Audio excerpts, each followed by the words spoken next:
शिव शंकर भगवान की जय।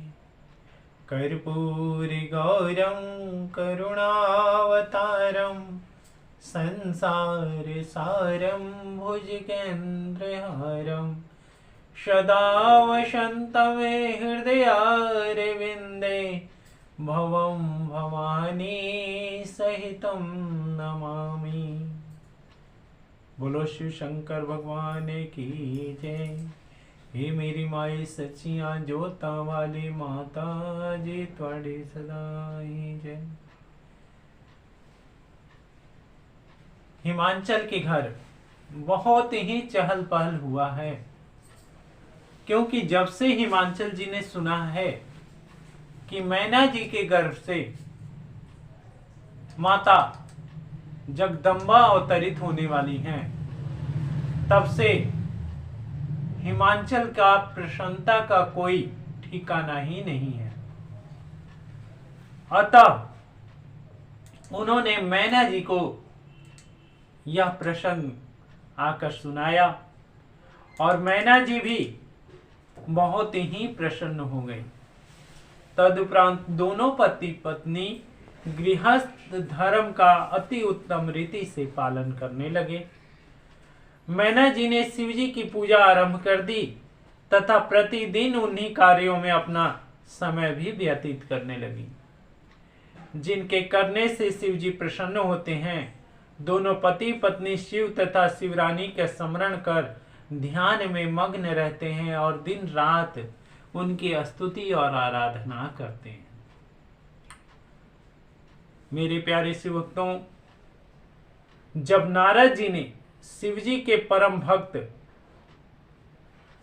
धन्य हैं ऐसा उन्होंने सुना, वे लोक तथा परलोक में अत्यंत आनंद और पुण्य की वृद्धि को प्राप्त होते हैं, जो भगवान सदाशिव के भक्त हैं। और वह अपने कुल, अपने संतान, अपने औरों की कुल का भी मुक्ति कर देते हैं। अस्तुता हिमांचल जी ने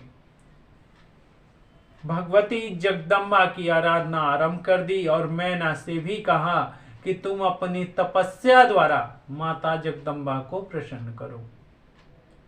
आदिशक्ति तथा शिवजी प्रसन्न करने का उपाय करो। इस प्रकार दोनों शिव तथा शक्ति की आराधना में लीन हो गए। हे नारद, उन दिनों भगवान सदाशिव और शक्ति की उपासना करने के अतिरिक्त अन्य कोई भी कार्य उनको याद नहीं रहा। अष्टमी के दिन व्रत रखते थे, शिव जी का पूजन किया करते। श्रावण मास में शिव व्रत रखने के उपरांत उनकी पूर्णाहुति के निमित्त गंगा तट पर बसे हुए और औषधि प्रदेश में जा पहुंचे। वहां उन्होंने शिवलिंग की भी स्थापना किया, तपस्या करना आरंभ कर दिया। उस तप की अवधि 20 वर्ष की थी। दोनों पति पत्नी मिलकर 20 वर्ष तक उस घोर जंगल में जाड़ा, गर्मी, वर्षा तीनों को सहन किया। उस बीच में उन्होंने कभी भी बिना अन्न जल ग्रहण किए और कभी केवल वायु का ही भक्षण करते हुए शिव तथा माता भगवती का विधिवत पूजन किया करते थे और उनका दर्शन पाने के लिए हर एक प्रकार से कष्ट को सहा करते थे। तब माता भगवती उमा ने प्रकट होकर उनको साक्षात दर्शन दिया और उनको कृतार्थ कर दिया। उनका शरीर सज्जल मेघ के समान श्रेष्ठ श्याम वर्ण था तथा 8 हाथ 3 आंखें थीं। वे इस प्रकार से वस्त्र आभूषणों से अलंकृत थीं।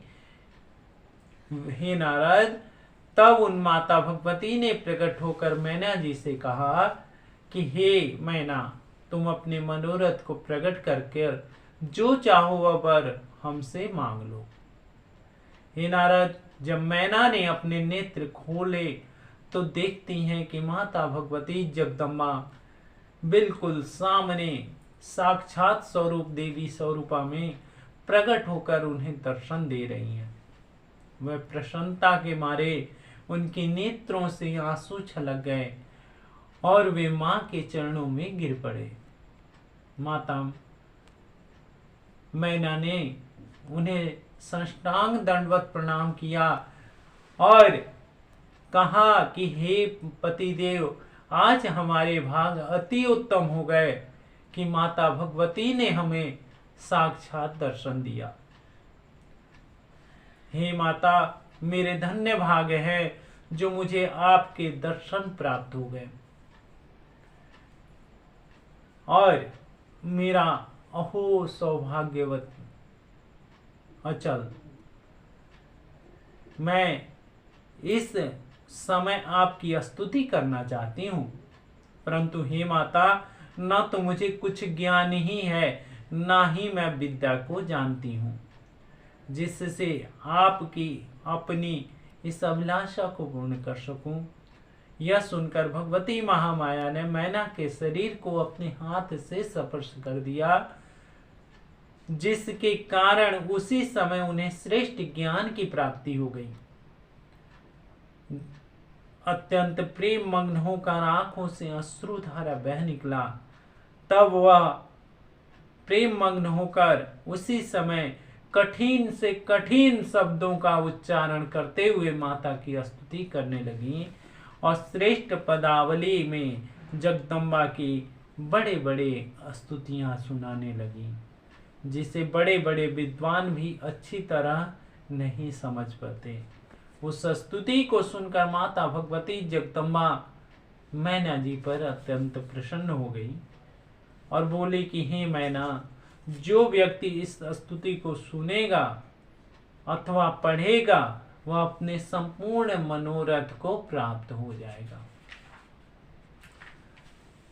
तथा संसार में स्त्री पुत्र धन आदि को भी प्राप्त करेगा, अंत में मेरे लोक में वास करेगा। भगवती महामाया ने इन कृपापूर्ण वचनों को सुनकर मैना के हृदय में अत्यंत ही हर्ष का विषाद हुआ। उन्होंने हाथ जोड़कर कहा कि हे मातेश्वरी, तीनों लोकों में ऐसी कौन सी वस्तु है जिसे आप नहीं दे सकती। अब मेरी आपसे यही प्रार्थना है कि सर्वप्रथम आप मेरे गर्भ से मेरी बेटी होकर धीर वीर और सब गुणों से प्रसन्न होकर मेरे गर्भ से आप जन्म लें और मेरी पुत्री कहलाएं, क्योंकि मेरे 100 पुत्रों ने जन्म तो लिया, वे ब्रह्म ज्ञानी होकर अपनी कुल की मर्यादा को भी बढ़ाए तथा दोनों वंशों की मुक्ति देने वाले सिद्ध हुए। तदुपरांत मेरे गर्भ से एक कन्या का भी जन्म होना चाहिए, जो इस बात में आपके समान अन्य कोई भी नहीं है। हे माता, मैं चाहती हूं कि मैं भगवान को, सदाशिव को अपना जमाता बनाऊं और हे माता, आपके सिवा कोई भी उनको वरण नहीं कर सकता। इसलिए हे माता, आप ही मेरे गर्भ से पुत्री रूप में जन्म ले और वह देवताओं के दुख रूपी जड़ को काटने में कुल्हाड़ी के समान सिद्ध हो जाएगा। हे माता, मैना की इस प्रार्थना को सुनकर माता भगवती अत्यंत प्रसन्न होकर मुस्कुरा कर कहा कि हे मैना, तुम्हारे बुद्धि को धन्य है जो तुमने ऐसा वर मांग लिया। मैं तुम्हें इच्छित वर देती हूँ और यह बतलाती हूँ कि तुमने जिस प्रकार 100 पुत्रों की कामना की है वे तुम्हारे गर्भ से उसी रूप में जन्म लेंगे, परंतु अपने समान मैं स्वयं कहाँ से लाऊं। अस्तुतः तुम्हारी मनोभिलाषा को पूर्ण करने हेतु मैं स्वयं ही तुम्हारे घर में अवतार ग्रहण करूंगी। इतना कहकर माता भगवती जगदम्बा अंतर्ध्यान हो गई और जिस दिशा में माता गई थी, उसी दिशा की ओर दोनों पति पत्नी एक स्वरूप होकर एक नेत्र से टकटकी लगाए माता को देखते रहे और नेत्रों से प्रेम आंसुधारा जल बह निकला। और फिर उसके बाद वह प्रणाम करने के पश्चात अपने अपने घर को लौट गए। जब उसने घर जाकर हिमांचल को सब वृत्तांत सुनाया तो वे प्रसन्न हुए और उन्होंने मैना की बहुत प्रकार से प्रशंसा भी किया। तदुपरांत हिमांचल ने उस उपलक्ष्य में एक बड़ा भारी उत्सव भी मनाया, जिसमें बहुत से ब्राह्मणों को दान दिया गया। माता भगवती की जागरण कराए गए, माता भगवती की तरह तरह की स्तुतियां कराई गई, जगह जगह कलशे रखे गए।